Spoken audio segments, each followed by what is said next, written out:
baada ya kurejea kutoka Manyara tukapata mapumziko ya siku chache, na kesho Alhamis kikosi kitarejea rasmi katika uwanja wa mazoezi kwa ajili ya kuanza programu ya mazoezi kuelekea katika mechi zetu 3 ambazo zimesalia.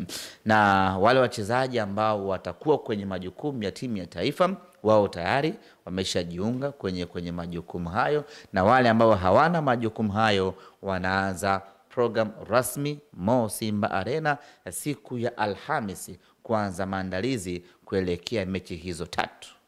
Mchezo unaofuata ni wa ligi kuu ya NBC dhidi ya Mtani. Taarifa kwako zikoje kuelekea mchezo huo?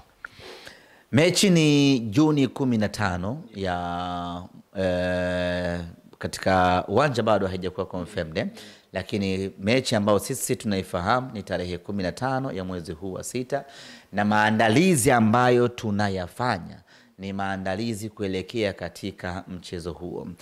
Kila kitu kiko vizuri, na kama ambavyo nimekuambia tunaanza maandalizi yetu mapema wiki hii. Maana yake ni kwamba Mwalimu Fadlu sasa anapata muda mzuri wa kutengeneza mipango yake ya kitaalamu na kiufundi kuelekea katika mchezo huu. Niseme tu maandalizi yetu yatakuwa ni makubwa sana kuelekea katika mchezo huu kwa sababu ya ukubwa, ugumu, thamani ya mchezo wenyewe, lakini kama haitoshi, ubingwa wa ligi kuu ya NBC 24-25 unapatikana hapa.